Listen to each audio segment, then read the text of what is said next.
बोलते हैं साईं बोलते हैं। ಪ್ರೀತಿಯ ಮಗುವೆ, ನೀನು ಬಹಳ ಸಮಯದಿಂದ ನನಗಾಗಿ ಕಾದಿದ್ದೀಯ. ನಿನ್ನಲ್ಲೇ ನೀನು ಹೇಳಿಕೊಳ್ಳುತ್ತಿರುತ್ತೀಯ, ಬಾಬಾ ಯಾವಾಗ ನನಗೆ ನನ್ನ ಪರಿಶ್ರಮದ ಫಲ ಕೊಡುತ್ತೀಯಾ ಎಂದು. ಚಿಂತೆ ಮಾಡಬೇಡ, ನಾನು ಕೇಳುತ್ತಲೇ ಇದ್ದೇನೆ ಮತ್ತು ನೋಡುತ್ತಲೂ ಇದ್ದೇನೆ. ನಿನಗೆ ನಿನ್ನ ಪರಿಶ್ರಮದ ಫಲ ಇದೇ ತಿಂಗಳು ಸಿಗಲಿದೆ ಮತ್ತು ತದನಂತರ ನಿನ್ನ ಮನೆಯಲ್ಲಿ ಸದಾ ಮಹಾಲಕ್ಷ್ಮಿಯ ವಾಸ ಇರುತ್ತದೆ. ನಾನು ನಿನಗೆ ಸ್ವಪ್ನ ದರ್ಶನ ನೀಡುತ್ತೇನೆ ಮತ್ತು ನಿನ್ನ ಮನಸ್ಸನ್ನು ಶಾಂತಿ ಮಾಡುತ್ತೇನೆ. ಇಲ್ಲಿಯ ತನಕ ಬಹಳ ಕಡೆಗಳಿಂದ ನಿನಗೆ ಇಲ್ಲ ಎಂಬ ಉತ್ತರವೇ ಸಿಕ್ಕಿದೆ. ಮುಂದೆಯೂ ನಿನಗೆ ಒಳ್ಳೆಯ ಉತ್ತರ ಸಿಗುವುದಿಲ್ಲ.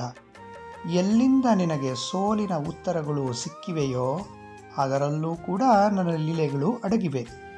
ಇಲ್ಲಿಯ ತನಕ ನಾನೇ ನಿನ್ನನ್ನು ನೋಡಿಕೊಳ್ಳುತ್ತಿದ್ದೇನೆ ಮತ್ತು ನಿನ್ನ ರಕ್ಷಣೆಯನ್ನು ಕೂಡ ಮಾಡುತ್ತಿದ್ದೆ. ಆದರೆ ಈಗ ನಾನು ಹೇಳಿದಂತೆ ಈ ತಿಂಗಳಿನಿಂದ ಬಹಳ ಸಂತೋಷವನ್ನು ಪಡೆಯುತ್ತೀಯ. ಖುಷಿಯಿಂದ ಇರು ಮತ್ತು ತುಂಬ ನಗುತ್ತಿರು. ನಾನು ನಿನ್ನಿಂದ ಪ್ರಸನ್ನನಾಗಿದ್ದೇನೆ.